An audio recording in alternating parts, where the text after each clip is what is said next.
그래서 이 맥추절의 어떤 의미, 첫 번째는 일반적 의미로 어떤 추수에 대한 감사입니다. 근데 그것만 일반적 의미만 있는 것은 아니죠. 절기에는 다 영적 의미들이 또 있습니다. 맥추절은 6월절 그 절기로부터 7주가 지난 다음에 돌아오게 되기 때문에 77절이라고도 부르고, 그리고 초실절로부터 날짜로 계산하면 50일이 됩니다. 그날부터 시작하기 때문에 50일이 돼서 그래서 오순절. 그래서 맥추절과 77절, 오순절은 다 같은 절기입니다. 그래서 우리 한번 말씀 한번 잠깐만 찾아보고 갔으면 좋겠습니다. 맥추절 절기가 기록되어 있는 레위기 23장으로 한번 잠깐 갔다 가시겠습니다. 레위기 23장입니다. 23장 15절부터 이 맥추절 절기가 기록이 되어 있습니다. 그 앞부분 4절부터 보면 6월절 나오죠. 6월절 나오고 무교절 말씀하시면서 이제 15절 이제 맥추절 말씀합니다. 15절 보면 안식일 이튿날 곧 너희가 요제로 곡식단을 가져온 날부터, 이 날이 뭐냐면 초실절입니다. 6월절을 있는 그 안식일 다음날 초실절, 그날부터 세워서 7안식일, 그러니까 7번 하게 되니까 49가 되죠. 그래서 77절 이름이 붙게 됩니다. 7안식일에 수요를 채우고 7안식일 이튿날까지 합하여 50일을 계수하여 새 소제를 여호와께 드리되, 날짜는 50일이 되기 때문에 오순절 그렇게 불려지게 됩니다. 너희의 처수에서 10분의 2 에바로 만든 떡 2개를 가져다가 흔들지니, 떡 몇 개요? 떡이 2개입니다. 2개가 중요합니다. 떡 2개를 가져다가 흔들지니, 이는 고운 가루에 누룩을 넣었었습니까? 안 넣었습니까? 누룩을 넣어서 구운 것이요, 이는 처두제로 여호와께 드리는 것이며. 그래서 이 맥추절 절기 때에는 떡 2개를 하나님께 드리는데 누룩을 넣어서 만들어서 드리게 됩니다. 그래서 그 초실절 때는 15절 보면 안식일 이튿날 곧 너희가 요제로 곡식단을 가져온 날, 초실절에는 곡식단을 가져옵니다. 그럼 이 곡식단이 예표하는 게 뭐겠습니까? 예수님의 첫 열매로서의 부활을 상징합니다. 그리고 그 맥추절 때, 6월절 때는 누룩을 넣지 않은 무교병을 일주일간 먹게 돼 있죠. 누룩을 넣지 않았습니다. 그래서 무교절이라고 부르는데, 근데 맥추절에는 떡 2개를 드리는데 거기에 누룩을 넣어서 드리게 되어 있습니다. 이게 의미하는 게 뭐겠습니까? 맥추절은 다른 말로 하면 70절도 되고 오순절도 됩니다. 예수님은 이미 초실절날 부활하셨습니다. 그리고 이제 이 오순절날 성령이 부어지게 됩니다. 여기에 누룩은 기쁨과 즐거움을 상징하는 것입니다. 누룩은 기쁨과 즐거움입니다. 의미하는 것이 뭡니까? 성령을 의미하는 것입니다. 그러니까 오순절 성령이 부어지게 되잖아요. 성령이 부어진 둘, 그럼 둘이 뭐겠습니까? 이건 두 증인입니다. 예수님의 증인의 수는 항상 둘입니다.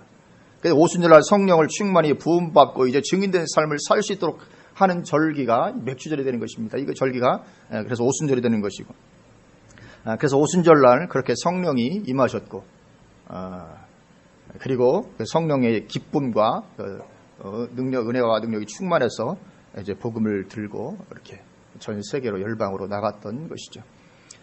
그래서 이 맥추절의 은혜와 축복을 누리는 것이 굉장한 것인 줄로 믿습니다. 그래서 우리가 지금 뭐 맥추절에 특별한 우리가 뭐 절기 뭐 행사를 하지 않잖아요. 아직 우리 교회가 좀 규모화되지 않아서. 그래도 어쩌면 제가 생각할 때 가장 큰 행사를 했다. 왜냐하면 오순절인데 맥추절이 그래도 한 지체를 오늘 새벽에 보냈으니까 우리가 기도해서 오늘 새벽에 열방을 향해서 보낸 이 정말 이 맥추절에 정말 합당한 그런 일이었다, 축복이었다, 그런 생각을 해보게 됩니다. 하나님의 은혜인 줄로 믿습니다. 하나님 그렇게 우리를 받으시고 축복하시고 우리를 통해서 놀라운 일들을 이루어 나가실 줄로 믿습니다. 그래서 우리 신갈렙 SM 선교사 오순절 누룩 들어간 그 두 떡으로 이렇게 나가게 된 것인 줄로 믿습니다. 그래서 맥추절이기 때문에 절기에 대한 말씀을 좀 살펴봐야 될 텐데, 절기에 대한 말씀 위주로 하고 그냥 맥추절, 오순절 핵심은 성령 부어지는 것입니다. 오늘 본문의 말씀도 성령에 대한 말씀이죠. 그래서 오늘 본문 에베소 6장을 가지고 정말 우리의 삶 가운데 얼마나 성령의 기름 부으심, 충만함이 필요한가, 그런 부분들을 살펴보는 것이 유익이 될 줄로 믿습니다. 그래서 오늘 말씀의 제목은 악한 날의 승리를 위하여, 그런 말씀의 제목입니다. 에베소 편지가 마쳐지고 있습니다. 편지를 마치면서 중요한 당부를 하며 마무리를 짓는 것은 일반적이죠. 편지를 마치고 마무리가 끝에 중요한 것을 당부를 하고 편지를 마치는 것은 아주 일반적인 어떤 형식일 것입니다. 그리고 에베소서에서 그 부분에 해당되는 것이 바로 오늘 본문입니다. 그러니까 다른 말로 해서 오늘 본문이 중요한 부분이다. 그것을 우리가 볼 수 있습니다. 그래서 이것은 우리 신앙생활에 대한 중요한 권면이 되는 그런 부분입니다. 중요하게 우리가 권면을 받아야 될 줄로 믿습니다. 우리 신앙생활에 대한 중요한 권면입니다. 그것은 악한 날이 있다는 것입니다. 악한 날이 있다. 오늘 본문 13절에 보면 우리 13절 말씀을 우리 같이 한번 한 목소리로 봉독하실까요? 그러므로 하나님의 전신갑주를 취하라. 이는 악한 날에 너희가 능히 대적하고 모든 일을 행한 후에 서기 위함이라. 아멘. 이 악한 날을 말씀합니다. 하나님의 전신갑주를 취하라. 이는 악한 날에 너희가 능히 대적하고 모든 일을 행한 후에 서기 위함이다. 이 악한 날, 마귀가 나를 넘어뜨리기 위해 역사하는 악한 날이 있다는 것입니다. 이 마귀의 세력은 호시탐탐 우리를 노리고 있습니다. 언제 이 날이 우리에게 닥칠지 알지 못합니다. 그러나 이 날은 언제든지 우리에게 올 수 있습니다. 그것은 다른 말로 하면 우리는 평소에 늘 준비가 되어 있어야 된다는 것이죠. 만약 그렇지 않으면 언제 이 날을 당해서 넘어지게 될지 모르는 것입니다. 우리는 내 신앙을 자신할 수 없습니다. 누구를 할지라도 넘어질 수 있습니다. 영적 거장, 굉장한 영적 거장이니 영적 거성이니 이렇게 불림받는 분이라 할지라도 넘어질 수가 있습니다. 그래서 다윗과 같이 하나님의 마음에 합한 그런 사람이었다 할지라도 어느 날 밧세바를 통해 유혹을 받게 되는 악한 날을 당하여 넘어질 수가 있는 것입니다. 그 결과 다윗이 치러야 했던 대가는 비참한 것이었습니다. 마귀에 의해서 넘어지게 되면 그 결과는 비참한 것입니다. 감당을 해야 되는 것입니다. 그래서 방심하는 가운데 있으면 이 악한 날은 언제든지 들이닥칠 수 있는 것이기 때문에 아무리 유명하게 쓰임받았던 하나님의 사람들이라 할지라도 그들이 넘어지게 되는 것을 우리가 오늘날도 종종 보게 되는 것입니다. 사상이 이상하게 변질되어 가는 것을 보기도 합니다. 탐욕에 차서 무너져가는 것을 보기도 합니다. 이렇게 되는 일들이 얼마든지 있습니다. 비일비재하게 지금도 일어나고 있습니다. 왜냐하면 악한 날에 대한 대비를 늘 하고 있지 않았기 때문에 어느 순간 풀어놓고 있다가 이런 일을 당하게 되는 것입니다. 왜냐하면 주님 나라 갈 때까지 마귀는 계속 활동하기 때문에 언제 이 악한 날이 닥칠지 모르는 것입니다. 전혀 눈치채지 못하게 들어와서 우리를 파멸로 이끌어가는 것입니다. 그래서 우리는 늘 준비하고 있어야 될 줄로 믿습니다. 그래서 우리가 늘 준비하고 있어야 되는데 그 준비의 핵심은 오늘 본문을 시작하는 절과 마치는 절에서 두 번 반복해서 그리고 강조하는 거죠. 말씀을 하고 있습니다. 그 말씀하는 준비 핵심이 뭐냐면 핵심이 성령 충만입니다. 성령 충만. 오늘 특별히 맥주절, 오순절 절기를 맞아서 이런 성령 충만의 은혜 우리가 정말 누릴 수 있기를 주님의 이름으로 축원을 드립니다. 10절 이렇게 말씀합니다. 시작하는 10절을 보면 끝으로 너희가 주 안에서와 그 힘의 능력으로 강건하여지고, 끝으로 이제 마지막 당부의 말을 주는 것입니다. 마지막 당부할 것이 하나 있는데 너희가 주 안에서와 그 힘의 능력으로 강건하여지라. 이것은 성령 충만하게 되는 것을 말하는 것입니다. 여기 강건하여지고가 원어로 엔디나무스 그런 단어입니다. 엔디나무스. 디나미스는 능력, 권능, 다른 말해서 파워를 말하는 것이다. 파워, 디나미스. 그래서 이 디나미스에서 다이너마이트라는 단어가 나왔죠. 다이너마이트. 폭약 아시죠? 단어가 여기서 나오게 됩니다. 그러니까 주 안에서와 그 힘의 능력으로 그렇게 강건해지라는 것입니다. 강력하고 파워 있고 이런 성령 충만함으로 그렇게 되어지는 것입니다. 또 마지막 절도 보면 18절에 모든 기도와 간구를 하되 항상 성령 안에서 기도하고 이를 위하여 깨어 구하길 항상 힘쓰며 그렇게 말씀하고 있습니다. 역시 항상 성령 안에서 기도함으로 성령 충만한 가운데 있을 것을 말씀을 하는 것입니다. 그것도 보면 항상이죠. 항상 성령 안에서 기도가 항상입니다.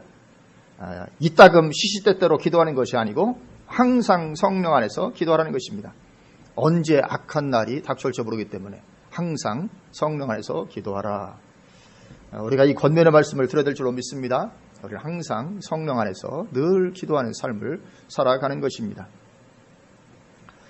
그렇게 성령 충만한 가운데 하나님의 전신갑주를 입는 것입니다. 그렇게 함으로 우리가 마귀의 모든 괴계로부터 넉넉하게 승리하게 될 줄로 믿습니다. 그래서 오늘 말씀은 이 하나님의 전신갑주가 그 내용으로 들어가 있습니다. 11절, 우리 11절 말씀을 우리 같이 한번 한 목소리로 봉독하십니다. 마귀의 간계를 등이 대적하기 위하여 하나님의 전신갑주를 입으라. 아멘. 이 마귀가 악한 날에 우리를 공격하는데, 악한 날에 마귀가 우리를 공격하는 주된 방법이 뭐냐면 그것이 간계입니다. 간계. 마귀의 간계. 그러니까 마귀는 눈에 보이게 직접적으로 공격하는 것이 아니라 간계를 쓰는 것입니다. 왜냐하면 하나님의 자녀들을 직접적으로 공격할 수는 없는 것이기 때문에 그렇습니다. 우리가 예수 믿는 순간 우리는 흑암의 권세에서 빠져나와서 하나님의 자녀로 신분이 바뀌게 됩니다. 아니, 하나님의 자녀된 신분을 누가 감히 건들 수 있습니까? 악한 자가 손도 대지 못하느니라 그렇게 말씀하십니다. 골로새서 1장 13절은 그가 우리를 흑암의 권세에서 건져내사 그의 사랑의 아들의 나라로 옮기셨으니 그렇게 말씀합니다. 그가 우리를 흑암의 권세, 우리가 예수 믿기 전에는 흑암의 권세 아래 있습니다. 마귀의 권세 아래 살아갑니다. 거기서 우리를 건져내셔서 그의 사랑의 아들의 나라로 옮기셨다. 완전히 옮긴 것입니다. 신분과 소속이 완전히 바뀐 것입니다. 그렇기 때문에 마귀의 세력이 우리를 눈에 보이게 공격할 수는 없습니다. 그건 불법입니다. 만약에 마귀가 그렇게 할 수만 있다면 우리를 그냥 두겠습니까? 지금 우리가 이렇게 예비도 못 드릴 거라고요. 마귀가 그렇게 할 어떤 것이 없습니다. 그래서 마귀는 눈에 보이는 혈과 육으로 공격하지 않고 간계를 쓰는 것입니다. 12절 보면 우리의 시름은 혈과 육을 상대하는 것이 아니요 통치자들과 권세들과 이 어둠의 세상 주관자들과 하늘에 있는 악의 영들을 상대함이라 그렇게 말씀하고 있습니다. 이 악한 영들이 간계를 꾸미는 것입니다. 눈에 보이는 혈과 육을 상대하면 어쩜 더 쉬울지 모르지만 그렇게 하지 아니하고 눈에 보이지 않게 이 간계를 써서 이 악한 날의 역사를 일으키는 것입니다. 다윗이 넘어질 때 마귀가 모습을 드러내고 넘어뜨렸습니까? 그렇지 않죠. 그런 것입니다. 이 약한 영들이 간계를 꾸미는 것인데 이 간계는 교활한 술책이나 속임수를 말합니다. 교활한 술책이나 속임수를 사용하는 것입니다. 그래서 우리는 그 술책과 속임수에 넘어가지 않도록 준비를 하고 있어야 될 줄로 믿습니다. 그리고 그것이 바로 전신갑주의 가장 핵심적인 내용이 됩니다. 그래서 오늘 본문에 나오는 이 악한 날을 위한 전신갑주의 내용을 보아도 그러한 부분에 초점이 맞추어지고 있는 것을 보게 됩니다.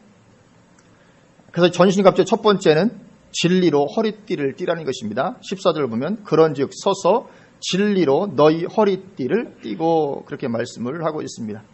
허리띠는 반드시 띠어야 될 줄로 믿습니다. 진리로 허리띠를 띠라. 여기 진리는 흔히 말하는 복음, 하나님의 말씀의 진리를 말하는 것이 아닙니다. 그것을 말하는 것이 아니고 삶의 자세로서의 진실함, 충실함, 정직함, 그것을 말하는 것입니다. 그러니까 우리 가운데 이게 있어야 된다는 거죠. 우리가 그리스도로 살아갈 때 진실하고 충실하고 정직하게 살아가는 어떤 이런 부분들이 중요한 전신갑주 요구가 된다는 것입니다. 이것은 예수님에 대한 말씀을 보아도 그러합니다. 이사야 11장 5절에 나오는 예수님에 대한 묘사를 보면 뭐라고 말씀하시냐면 공의로 그의 허리띠를 삼으며 성실로 그의 몸에 띠를 삼으리라 그렇게 말씀하고 있습니다. 그러니까 허리띠가 뭐냐면 공의와 성실입니다. 예수님의 허리띠도 공의와 성실로 말씀을 하고 있습니다. 그리고 오늘 본문 14절에 진리로 허리띠를 띠라는 말씀이 바로 그것입니다. 진실하고 충실하고 정직한 삶의 자세를 가지라는 것입니다. 마귀와의 전쟁을 위해서 이게 굉장히 중요하다는 것입니다.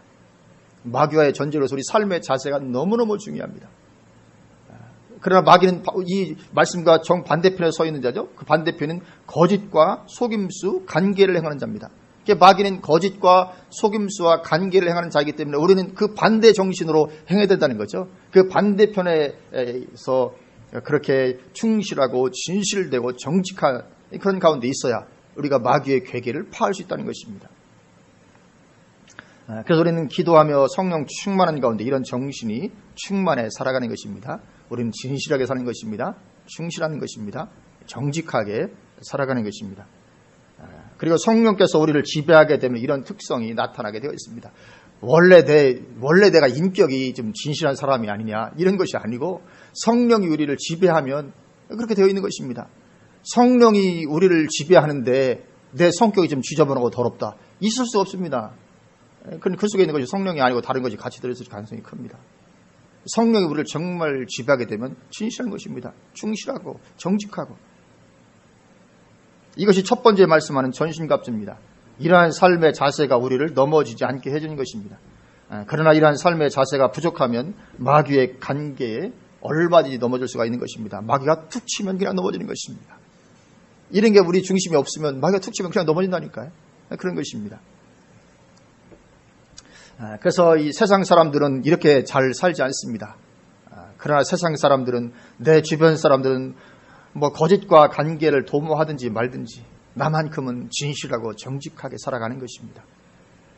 물론 나만 손해본다고 생각이 될지 모릅니다. 남들 다 그런데 나만 이렇게 하니까 손해본다고 생각 당연히 들겠죠. 내가 손해보는구나. 그러나 결코 그렇지 않은 결말을 맞이하게 될 줄로 믿습니다. 하나님 살아계시기 때문에. 절대로 우리가 진실하고 충실하고 정직하게 살았기 때문에 내가 망했다. 그런 일은 일어나지 않을 것입니다. 하나님 살아계십니다. 하나님께서 엄청난 축복된 결말을 맞이하도록 우리를 인도해 줄 줄로 믿습니다. 그리고 두 번째, 전신갑의 두 번째는 같은 14절에서 의의 호심경을 붙이고, 호심경이 가슴을 보호하는, 말하자면 갑옷과 같은 어떤 그런 부분입니다. 의의 호심경입니다. 그래서 의의 호심경을 붙이고 있어야 역시 악한 날에 넘어지지 않고 승리할 수 있는데, 여기에 의도 내가 예수 믿었으므로 의롭게 되었다고 주어지는 그 칭의를 말하는 것이 아닙니다. 내가 예수 믿었으니까 나는 의로워. 그 칭의 그걸 말하는 것이 아니고, 이것도 역시 마찬가지로 삶의 자세로서의 의로운 삶을 가리킵니다. 의로운 삶.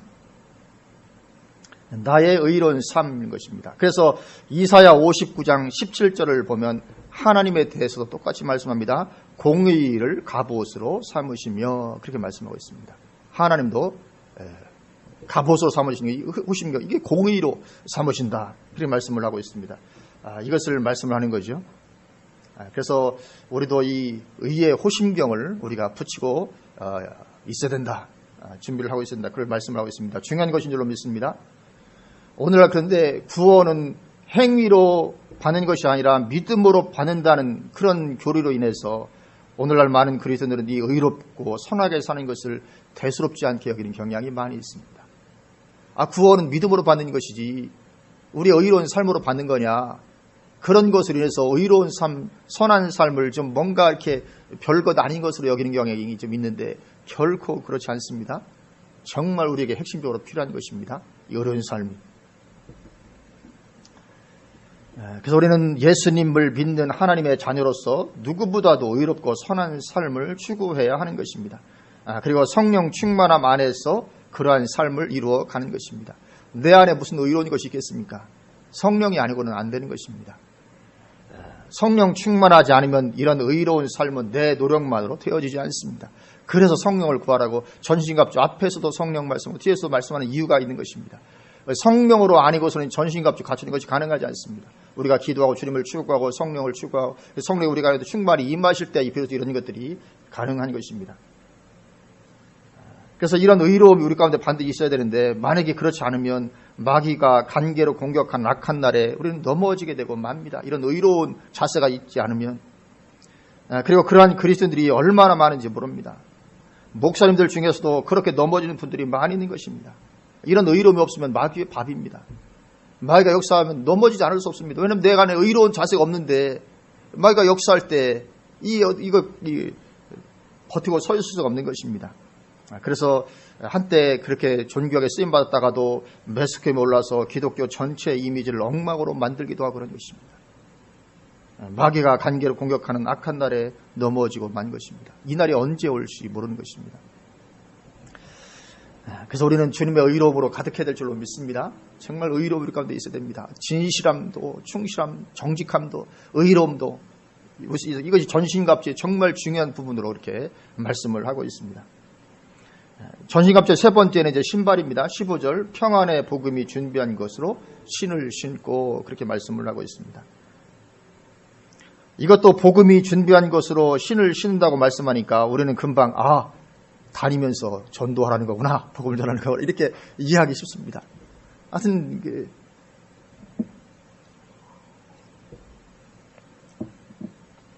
이해를 잘해야 될 줄로 믿습니다. 물론 우리가 복음을 당연히 전해야 되겠죠. 그러나 오늘 본문에서만큼은 그런 의미가 아닙니다. 여기는 평안의 복음이 준비한 것인데 이 준비는 복음을 선포할 준비를 말하는 것이 아니고 악의 세력과의 전투를 위해서 내가 평안의 복음으로 준비된 상태를 말하는 것입니다. 근데 복음인데 평안의 복음입니다. 이 화평의 복음이죠. 복음 안에서 하나님과 평안, 여기 샬롬입니다. 에이레네 샬롬. 이 샬롬, 화평을 누리는 것입니다. 그래서 복음 안에서 하나님과 화평을 누리고 또 복음 안에서 다른 그리스도인들과도 화평을 누리는 것입니다. 평안의 복음입니다. 이렇게 평안의 복음으로 준비가 되어 있어야 마귀의 관계를 우리가 이길 수 있는 것입니다. 그래서 흔들리지 말고 복음 안에서 우리가 샬롬을 누릴 수 있기를 주님의 이름으로 축원드립니다. 정말 믿음으로 복음을 취하고 그 안에서 정말 이 샬롬을 누리는 것입니다. 기도하면서 성령 충만함 안에서 누리는 것입니다. 그리고 네 번째는 이제 16절 모든 것 위에 믿음의 방패를 가지고, 이 전신갑주는 로마 시대 군인들의 무장한 것을 비유로 해서 지금 계속 말씀을 하고 있습니다. 이제 믿음의 방패를 가지라. 방패대 믿음의 방패입니다. 그것으로 능히 약한 자의 모든 불화살을 소멸하는 것입니다. 여기 믿음의 방패는 하나님을 전적으로 신뢰하는 것을 가리킵니다.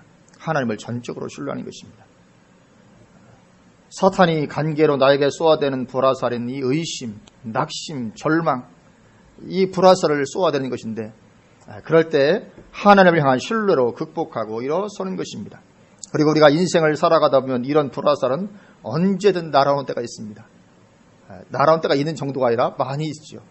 갑자기 낙심이 찾아오고 좌절이 찾아오고 절망이 오고 이런 것들이, 의심이 돌아오고 이런 것들이 있습니다. 그리고 많은 그리스도인들이 그런 가운데서 방황하고 넘어지고 그럽니다. 이겨내지 못하고 방황하다가 넘어지는 이런 일들도 많이 있습니다. 그러나 오직 하나님 신뢰하시기를 주님의 이름으로 축원을 드립니다. 방패를 가지는 것입니다. 주변에 사람들이 어찌하든지 내가 욕을 얻어먹든지 그것이 중요한 것이 아닙니다. 남들이 나를 비난하는 것, 그것이 중요한 것이 아니고 하나님 신뢰하는 것이 핵심인 줄로 믿습니다. 하나님 신뢰하는 것입니다. 하나님 역사하시고 하나님 내 편에서 일하시고 나를 돕는 분이시고, 그리고 절대로 나를 망하게 하실 분이 아니시고, 지금 환경과 처지가 어떠할지라도 우리가 하나님께서 나를 일으킬 것을 바라보고 우리가 일어서는 것입니다. 복음 가진 하나님의 백성은 결코 망하지 않을 줄로 믿습니다. 내가 흔들리지만 않으면 망하지 않습니다. 그러나 내가 흔들리면 물론 망합니다. 물론 내가 흔들리지 않도록 주님께서 힘 주시지만 어쨌든 내가만 흔들리지 않으면 결코 복음 가진 하나님의 백성은 망하지 않습니다. 그리고 하나님이 허락하지 아니하시면 마귀는 결코 복음 가진 하나님의 백성을 망하게 할 수 없는 것입니다. 그렇게 믿음의 방패를 가지고 우리가 전진해 나가야 될 줄로 믿습니다. 그리고 다섯 번째는 17절 구원의 투구를 가진 것입니다. 구원의 투구, 이 구원의 확신을 말하는 거죠. 구원의 확신이 흔들리는데도 마귀의 관계를 이겨낼 수는 없습니다. 내가 구원의 확신이 흔들리고 내가 구원받은 확신이 없는데 마귀의 관계를 어떻게 이겨내겠습니까?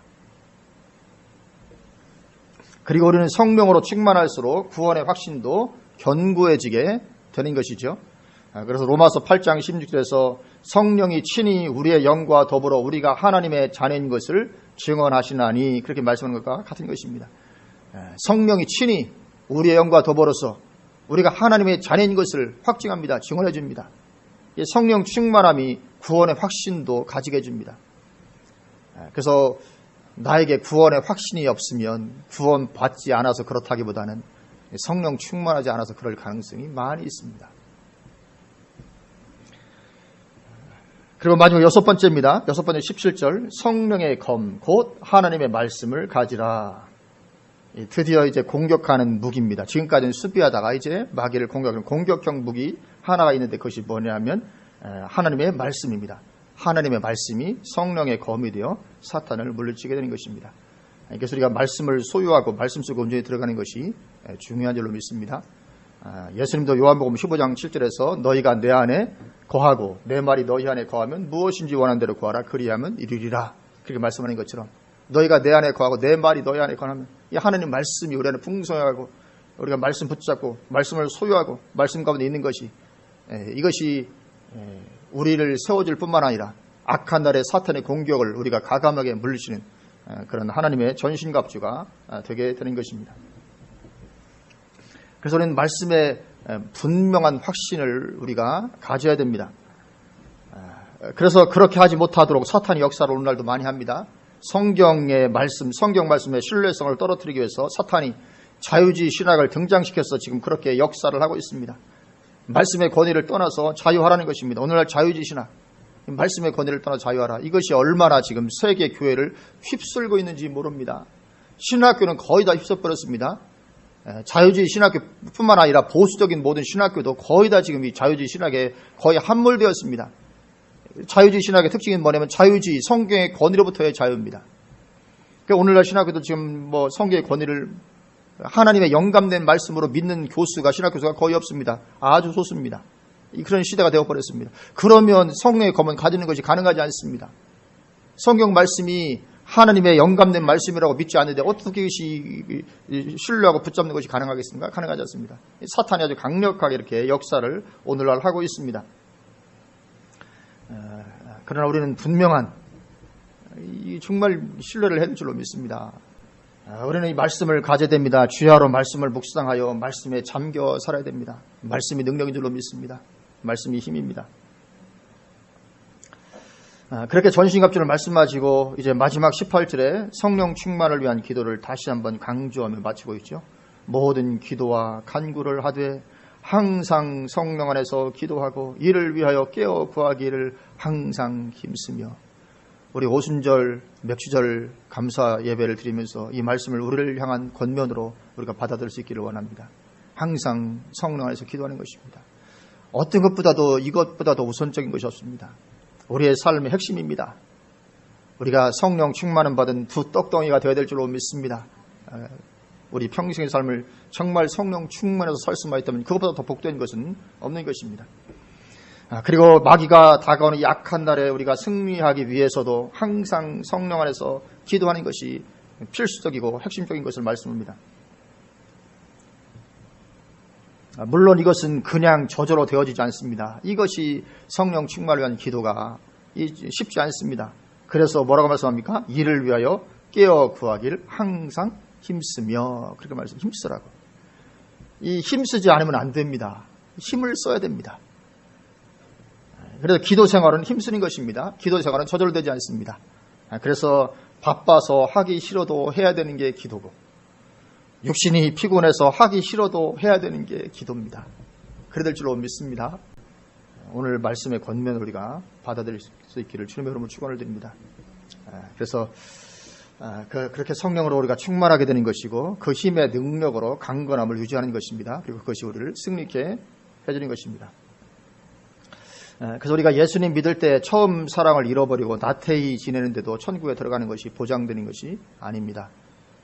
삶에서의 승리가 보장되는 것도 아닙니다. 마귀의 간기에 빠져버리면 믿음마저도 파산하게 되어질 수 있습니다.